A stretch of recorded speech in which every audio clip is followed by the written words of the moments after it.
Soy Mari Mora y mi sección de todos los martes se llama El Diván Imaginario. Es una sección que trata sobre temas psicológicos que aborda la realidad de hoy. Quédate en sintonía con el Matutino Alternativo. Miénteme una eternidad que me hace tu maldad feliz. Entonces, el que miente se lo cree y yo me creo que me mienten, pero yo lo sé y sigo el diván. Desde que Mari Mora propuso ese tema, yo dije, ¿cuánto interés, cuánto espejo, cuántos nos veremos y se verán con ese tema que yo sé que en este inicio de año, porque todavía estamos iniciando, ¿no?, va a despertar, a provocar el interés que siempre el diván despierta y provoca. Bienvenida, Mari Mora. Hola, Carmen, buenos días. Sí, mitomanía o mentir compulsivamente, aunque hay gente que entiende mitomanía por otra cosa. Bueno, mentir es algo bastante frecuente, Carmen, ¿verdad? Forma parte de las buenas maneras, entre comillas, en la interacción social para que el otro no se sienta mal, para quedar bien, para salir de un apuro, para evitar un lío. Y hay eufemismos incluso para reducir su peso, que ha tenido siempre. Por ejemplo, se habla de mentiras blancas, de mentirijillas, se habla de mentiras piadosas, ¿no? Y a pesar de que es uno de los 10 mandamientos y que tiene una prohibición moral y religiosa, lo cierto es que me resulta difícil pensar que existe alguien que no haya mentido nunca. Pero eso se junta con otra cosa, porque vivimos, por otra parte, en el tiempo de las fake, y la mentira es parte de la publicidad, y la publicidad, si nos fijamos bien, lo ocupa todo. Antes solo formaba parte de una estrategia mercadológica de productos, y ahora el producto somos cada uno. Crece el hipercapitalismo que todo lo convierte en mercancía, y entonces uno se pregunta, bueno, en un mundo en donde se promueve la realidad virtual, se promueven los autoengaños, se promueve la edulcuración o trastocamiento de la realidad, ¿dónde empieza lo patológico y dónde podríamos hablar que son usos normales? Lo tenemos un poquito más difícil, ¿no? Pero este tema, mira, Anton Delbruck, que fue un psiquiatra suizo, fue la primera persona en describir en 1891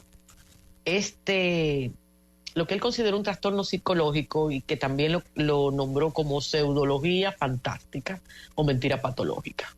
Y él hablaba de ello como la necesidad patológica de tergiversar la realidad y mentir constantemente. Y ahí vemos la diferencia, ¿no? Si mientes constantemente, estamos hablando entonces de algo que se escapa del control de la persona, y entonces ya la sociedad arruga la cara y quizá no te lo perdona, como se lo perdonaron a Hemingway, se lo perdonaron a Neruda. Hay quienes dicen que eran dos grandes habladorazos, como diríamos aquí. Sí. Pero ya en el siglo V, San Agustín, ese filósofo teólogo, hablaba de la mentira, y todavía los acertos que él señalaba entonces se siguen considerando válidos. Él decía que en la mentira hay una intención y hay la conciencia. El individuo tiene la conciencia de que está mintiendo. En general, estas personas saben que están mintiendo entonces, aunque en ocasiones pueden llegar a creerse sus propias mentiras.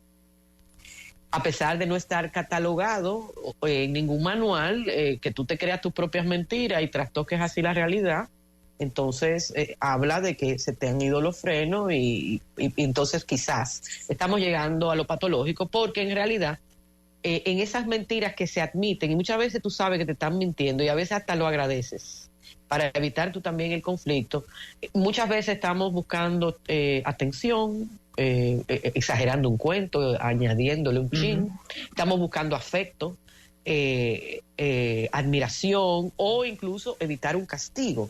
Y en esa parte de la mentira que uno considera que pueden ser perdonables por aquello del pecado, pues las razones son muchas. Tú quieres evitar un castigo, un conflicto, omitir o no querer dar una información personal, porque hay mucha gente muy imprudente que te pregunta cosas que tú no quieres decir, elevar tu deseabilidad social o dar una imagen positiva de ti misma, no herir los sentimientos de otra gente, no saber decir que no, y eso hace que entonces tú te inventes que viene una visita o que tú estás malo.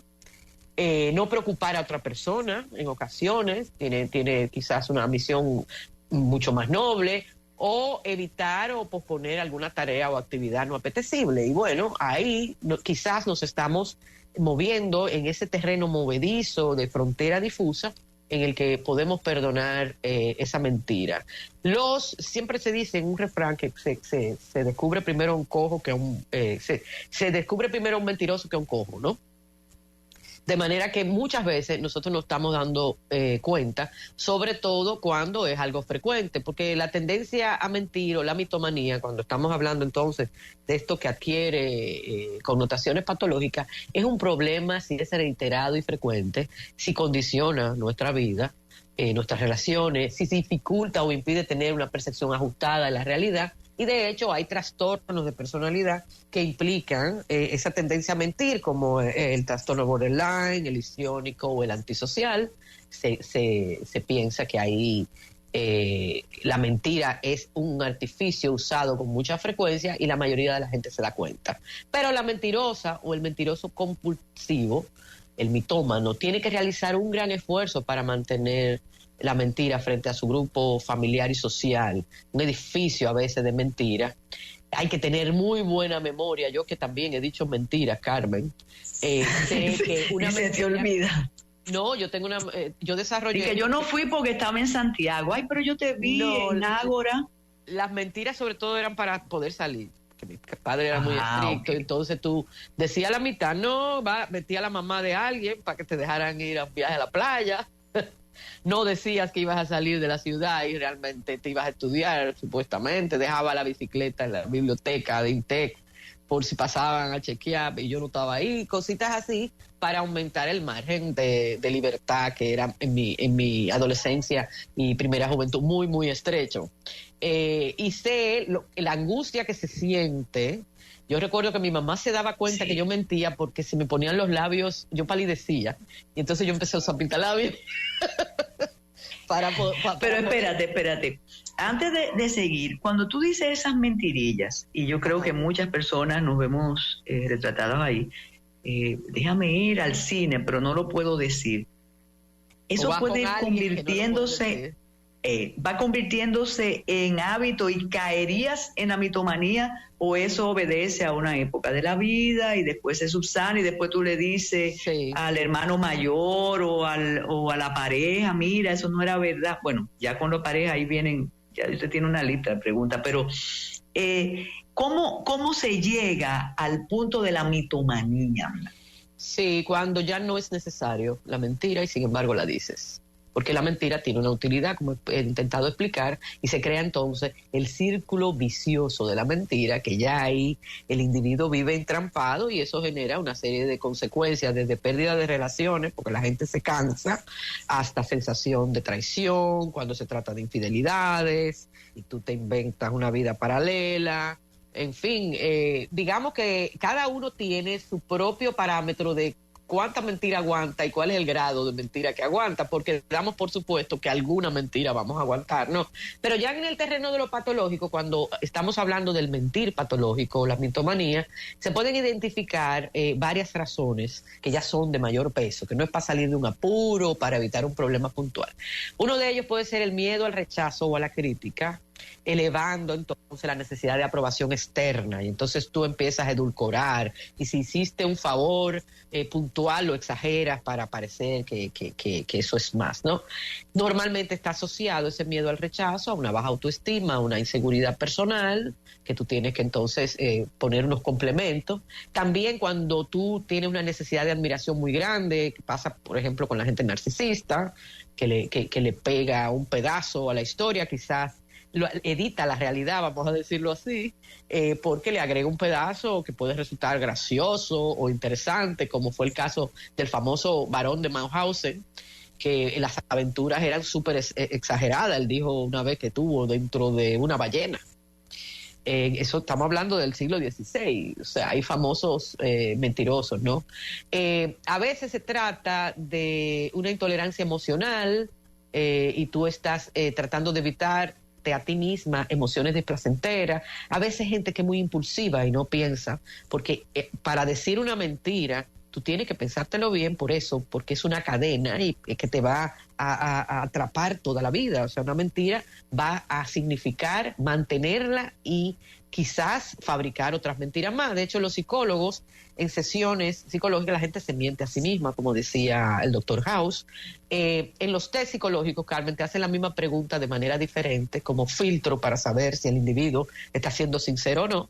Y esas son cosas que se toman en cuenta. Y en el relato, normalmente, yo lo que hago es que 3 sesiones después saco el mismo tema y cuando veo que la versión cambia, digo, no, esto no es verdad, ¿no?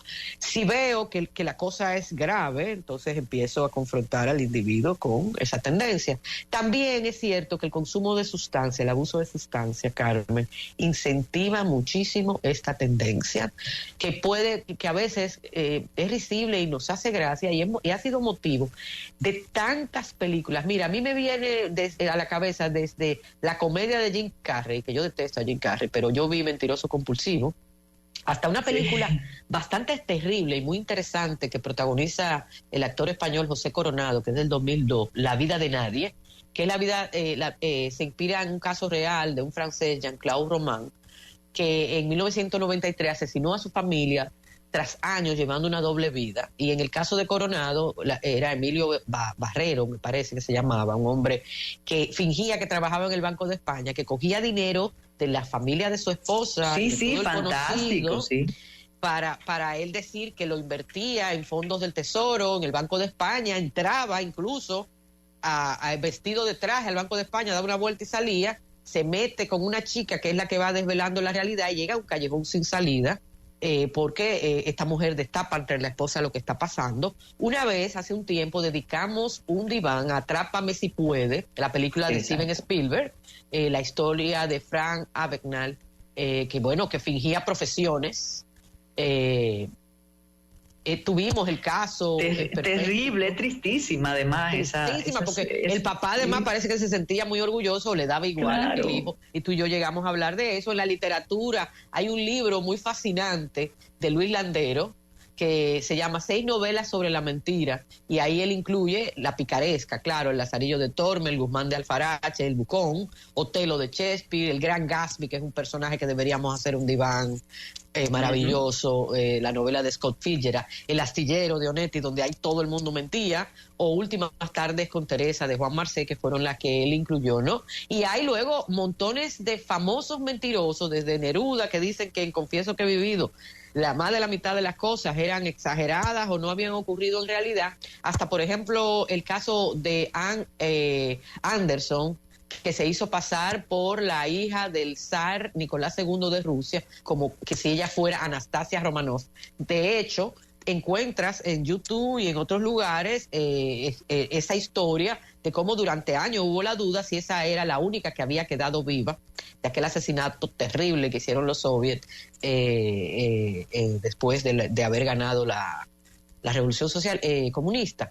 Pero en 1927 se descubrió que en realidad ella era una obrera polaca y que nada de lo que ella había contado. Y hay muchísimas historias, Carmen, que tienen que ver con gente que dice que es superviviente de campos de concentración nazi. Sí. Fíjate que hay la mentira circunstancial y hay entonces la construcción de una vida paralela falsa en la que tú te imbricas con la vida de nadie, y ahí estamos hablando entonces de una dimensión que yo creo que es una locura, ¿no? Entonces son grados. Y yo lo que pienso es que en nuestro tiempo todo lo que hace es impulsarnos hacia la mentira, porque para tú ser tu propio producto, tu propia marca, que yo odio eso, y salir en tus fotos editadas con Photoshop, mostrando una vida maravillosa, que yo siempre digo, Dios mío, ¿cómo esa persona paga todo eso? Siempre pienso sobre todo en el bolsillo, lo primero.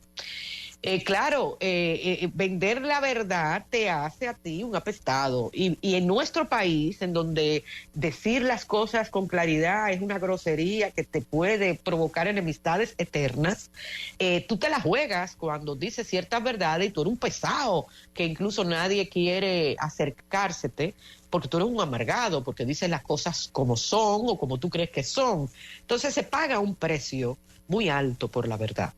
Gracias por acompañarnos en el Diván de Mari Mora. Síguenos en nuestras redes sociales y en nuestro canal de YouTube.